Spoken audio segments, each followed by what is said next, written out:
Welcome, tribe, to video number 4 about sticking to your macros while socializing. So it's a 5-part video series, and if you want to see the other videos, jump on Transformations by Kim, and there'll be all the videos there for you to watch, or jump on my YouTube channel as well. So I share all my videos across both platforms so that you can get the most out of it. So today we're talking about traveling and what are the 5 strategies to use while you're traveling. Well, first of all, it is one that comes from my own personal experience. I rocked up to the airport and I had my food with me. However, it's still frozen. So I'm like, well, what can I do here? And then I remembered, I don't have children, but the baby rooms have microwaves. So if you do have frozen food, then the mother's rooms are a quick, easy way to heat up your food. So that's a little bit of a cheat. I don't know if the mothers would be too impressed by me, but I think that you guys would understand as well, being mothers, that sticking to your macros is really important, especially post-baby.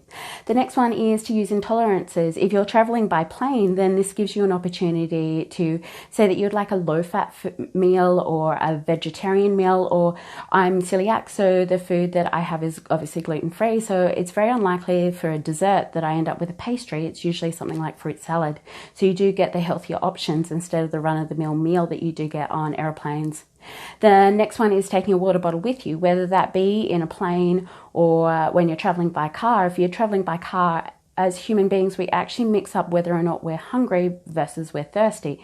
And if you're keeping hydrated during your travels, then it will certainly help you feel fuller for longer. And when you're getting on a plane, then taking your water bottle with you and asking, please do drink it before you actually get into the queue. I learned that one very quickly. You're just sculling my bottle of water before I actually get in through security because they don't like liquids.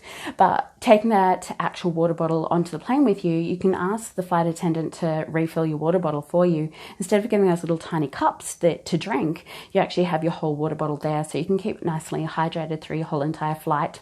The next one is to pack a cooler bag, and we are now getting a little bit more grown up with our cooler bags. I use one by the name of Cool Clutch, and they're really glamorous little cooler bags. There are just lots and lots of different cooler bags out in the market now. They don't have to be Thomas the Tank Engine like my brothers had when we were children. So getting an adult cooler bag and using that and filling that with your snacks and the food that you intend to have on your travels, and whether or not that is by car, or I've traveled with pretty much every single food. Things that don't fly, I've learned, is yogurt and tuna, but I've taken meat and veggies. As long as the veggies are cooked domestically, everybody's fine with that. Obviously don't take fruit, but I can take a lot of my meals with me in my cooler bag on my checked luggage. So just putting that out there for you guys to know. That comes from my own experience. Then the last one is Googling places like Oliver's. I don't know if you've heard of Oliver's, and if you travel from Canberra to Sydney, there's one actually at Goulburn and soon to be at Sutton Forest. Lots of Oliver's. Otherwise, Caltex now have your U-Foods meals.